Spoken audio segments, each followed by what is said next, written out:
بالله من الشيطان الرجيم بسم الله الرحمن الرحيم وقال الذين كفروا إن هذا إلا إفك افتراه وأعانه عليه قوم آخرون فقد جاءوا ظلما وزورا وقال الذين كفروا اور کہنے لگے وہ لوگ جو منکر تھے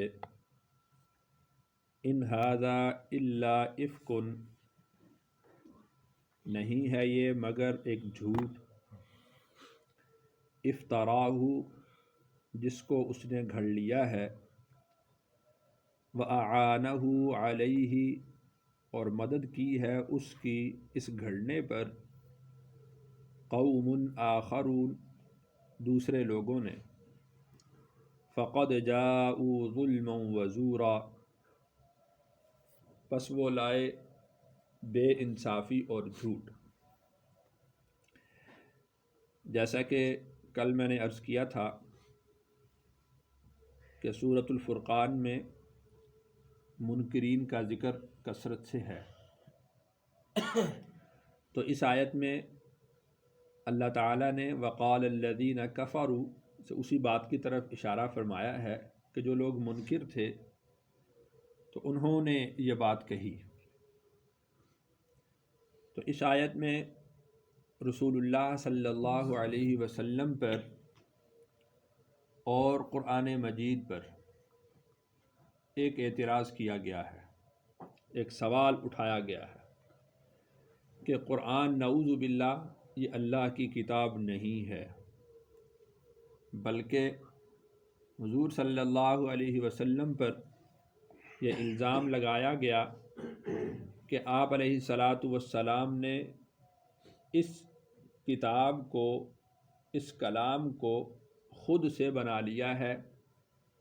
وَأَعَانَهُ عَلَيْهِ قَوْمٌ آخَرُونَ اور دوسرے لوگوں نے اس قرآن کے بنانے میں حضور صلی اللہ علیہ وسلم کی مدد کی ہے۔ اب دوسری قوموں سے مراد وہ کبھی عیسائی لیا کرتے تھے اور کبھی یہودی لیا کرتے تھے کہ رسول اللہ صلی اللہ علیہ وسلم کے ننہال وہ مدینہ منورہ کے تھے اور مدینہ میں یہودی کثرت سے رہتے تھے، تو ان کا کہنا یہ تھا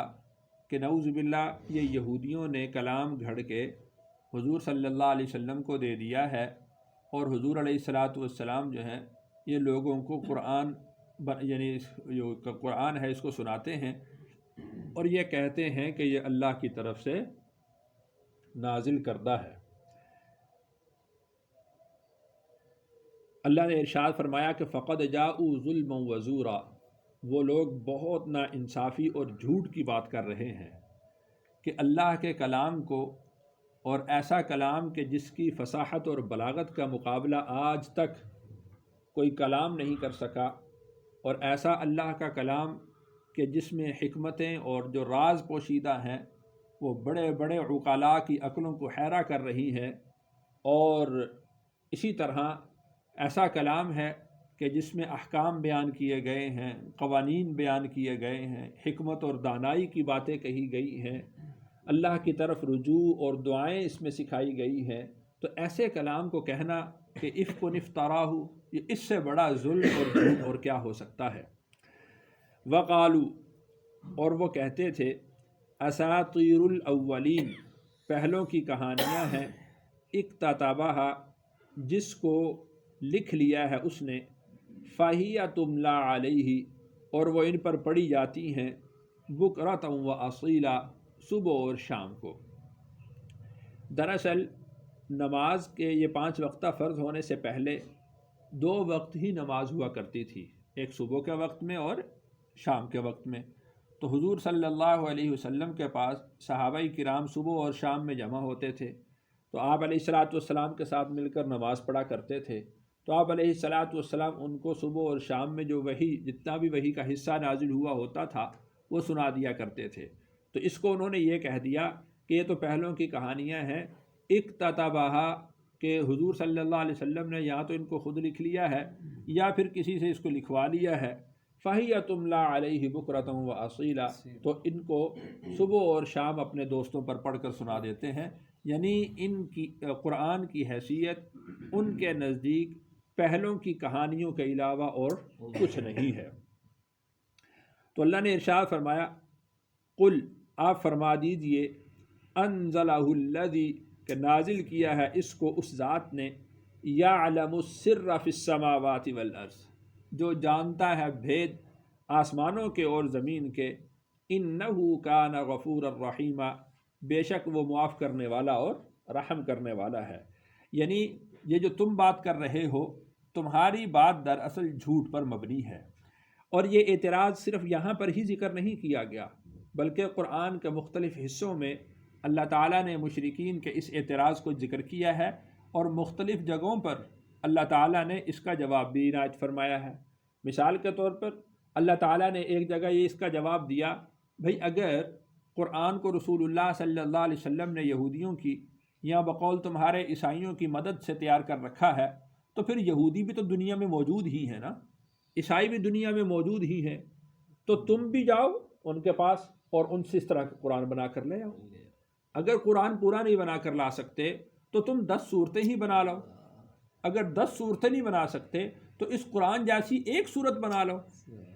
اللہ نے ارشاد فرمایا کہ اگر یہ اس طرح نہیں کر سکے، یعنی ایک صورت بھی ایسی نہیں بنا سکے، تو آئندہ قیامت تک بھی یہ قرآن جیسی کوئی صورت بنا نہیں سکیں گے۔ اور دوسرا جو انہوں نے اعتراض کیا کہ وَأَعَانَهُ عَلَيْهِ قَوْمٌ آخَرُونَ، کہ دوسرے لوگوں نے رسول اللہ صلی اللہ علیہ وسلم کی اس قرآن کے بنانے میں مدد کی ہے، اللہ تعالیٰ نے اس کا بھی کھلا جواب دیا، فرمایا کہ سارے کی ساری انسانیت، صرف تم یہودی اور عیسائی نہ لو، بلکہ ساری کائنات کے انسان لے لو، انسانوں کو بھی چھوڑ کر ساری کائنات کے جن بھی اپنے ساتھ ملا لو۔ یعنی یہی دو مخلوقات ہو سکتی ہے نا جن کو شعور ہے، عقل ہے، ورنہ باقی جتنی مخلوقات ہیں، یہ درندے ہیں، پرندے ہیں، چرند ہیں، بے شک بھلے ان کو بھی ساتھ لے لو۔ یعنی تم جن کو سمجھتے ہو کہ جن میں شعور ہے، انسان اور جن ہیں، تم ان دونوں کو ساتھ ملا لو، صرف یہودی اور عیسائی رہنے دو، بلکہ ساری کی ساری انسانیت کو، انسانوں کے ساتھ سارے جنات کو اپنے ساتھ ملا لو، اور پھر وَلَوْ كَانَ بَعْضُهُمْ لِبَعْضٍ ظَهِيرًا، ایک دوسرے کی مدد کرو کلام کے بنانے میں، پھر ہی اس طرح کا کلام بنا کر لے آؤ۔ تم جب پھر بھی نہیں بنا سکتے تو پھر سمجھ لینا چاہیے کہ قُلْ أَنزَلَهُ الَّذِي يَعْلَمُ السِّرَّ فِي السَّمَاوَاتِ وَالْأَرْضِ، کہ جب ساری کی ساری انسانیت اور سارے کے سارے جن مل کر بھی اس قرآن جیسا کلام نہیں بنا سکتے، تو پھر تمہیں سمجھ لینا چاہیے کہ یہ قرآن یہ رسول اللہ صلی اللہ علیہ وسلم کا اپنا بنایا ہوا نہیں ہے، بلکہ اس قرآن کو نازل کیا ہے اس ذات نے کہ جو ذات آسمان اور زمین کے بھیدوں کو جانتی ہے، جو اتنے اسرار اور حکم کو جانتی ہے، اور اس نے اتنے اس میں رموز رکھے ہیں کہ آج تک عقلاء اس کے اندر غوطہ زنی کر رہے ہیں اور اس کے اندر سے موتی نکال رہے ہیں۔ انہ کان غفور الرحیم، وہ بڑا ہی بخشنے والا اور رحم کرنے والا ہے۔ اور اس کی بخششوں میں سے اور اس کی عنایتوں میں سے ایک عنایت اور اس کی ایک بخشش اور مہربانی یہ ہے کہ اس نے اپنے کلام میں سے ہمیں کچھ پڑھنے کو دے دیا ہے، ہمیں اس کی توفیق عطا کر دی ہے کہ ہم اس کلام کو پڑھیں، اس کلام کو سنیں اور اس کلام کو سیکھیں۔ اس سے بڑی مہربانی اور شفقت اور کیا ہوگی؟ یہ ایک اعتراض تھا قرآن پر، اور اس کے ساتھ ساتھ اس کو ضمن میں رسول اللہ صلی اللہ علیہ وسلم کی ذات پر اعتراض تھا، جس کا اللہ نے جواب دیا۔ دوسرا اعتراض، وقالو، اور وہ کہنے لگے، ما لہذا الرسول، یہ کیسا رسول ہے، یاکل الطعام، جو کھانا کھاتا ہے، ویمشی فی الاسواق، اور چلتا ہے بازاروں میں، لولا انزل الیہ ملک، کیوں نہ نازل کیا گیا اس کی طرف ایک فرشتہ، فیکون، پھر وہ ہوتا، معہ نذیرا، اس کے ساتھ ڈرانے والا۔ یہ رسول اللہ صلی اللہ علیہ وسلم کی ذاتی حیثیت پر اعتراض کیا گیا کہ یہ رسول کیسا ہے کہ جو کھاتا ہے۔ ایک جگہ پر اللہ نے ارشاد فرمایا کہ کھاتا بھی ہے اور پیتا بھی ہے، جس طرح ہم کھاتے ہیں اس طرح یہ کھاتا ہے، جس طرح ہم پیتے ہیں اس طرح یہ پیتا ہے، جس طرح ہم بازاروں میں اپنی ضروریات کے لیے جاتے ہیں، وَيَمْشِي فِي الْأَسْوَاقِ، یہ بھی بازاروں میں جاتا ہے۔ یعنی ان کے نزدیک یہ تھا کہ رسول اللہ صلی اللہ علیہ وسلم کی حیثیت ایسی نہیں ہونی چاہیے تھی۔ لولا انزل الیہ ملک، اگر یہ خود فرشتہ نہیں ہے اس کو تو فرشتہ ہونا چاہیے تھا کہ نہ یہ کھاتا، نہ یہ پیتا، نہ اس کی اولاد ہوتی، نہ اس کا جو خاندان ہوتا، نہ اس کو سردی اور گرمی کا احساس ہوتا، اس کی ضروریات زندگی نہ ہوتی، اور بس یہ صرف بیٹھا ہوتا اور یہ ہمیں اللہ کے احکام بتا رہا ہوتا۔ چلو اگر ایسا نہیں ہے تو لولا انزل الیہ ملک، پھر اس کے ساتھ ہی کوئی فرشتے اترتے، یہ بات کرتا تو وہ فرشتے اس کے ساتھ ساتھ ہمیں ڈراتے کہ بھئی اس کی بات مان لو ورنہ تم پر عذاب ہوگا، پھر ہم مان لیتے۔ فیکون معہ نذیرا، وہ فرشتہ اس کے ساتھ ساتھ مل کر ہمیں ڈرانے والا ہوتا۔ یا اس طرح ہے کہ اگر یہ فرشتہ بھی نہیں ہے اور اس کے ساتھ بھی فرشتہ نہیں ہے، او یا یلقا الیہ کنز، اس کو خزانے عطا کر دیے جاتے، یعنی بقول ان کے کہ نعوذ باللہ رسول اللہ صلی اللہ علیہ وسلم کے ساتھ دنیا کا خزانہ ایک ہوتا تو وہ آپ علیہ الصلوۃ والسلام کے ساتھ ساتھ چلتا۔ او تکون لہ جنت، یا کم از کم اس کے لیے جس طرح ان کے یعنی بڑے ذمہ دار ہیں جن کے باغات ہیں تو مالدار ہوتا، تو او تکون لہ جنت، یا اس کے لیے بھی کوئی باغ ہوتا، کوئی انگوروں کا باغ ہوتا، کوئی کھجوروں کا باغ ہوتا، کہ یہ اتنی قسمہ پرسی کی حالت میں زندگی بسر کر رہے ہیں تو یہ ان کی قسمہ پرسی کی حالت ختم ہو جاتی، اور اس کے پاس باغات ہوتے، یہ اپنی مرضی سے جو ہے وہ جو چیز خریدنا چاہتا ہے خرید لیتا، مالدار ہوتا، ہمارے اوپر مال خرچ کرتا، ہم اس کے ساتھ ہو جاتے۔ یأکل منہا، جس میں سے یہ خود بھی کھاتے۔ وقال الظالمون، اور بے انصافوں نے کہا، ان تتبعون، نہیں پیروی کرتے تم، الا رجلا مسحورا، مگر ایسے شخص کی کہ جس پر جادو ہو چکا ہے۔ یعنی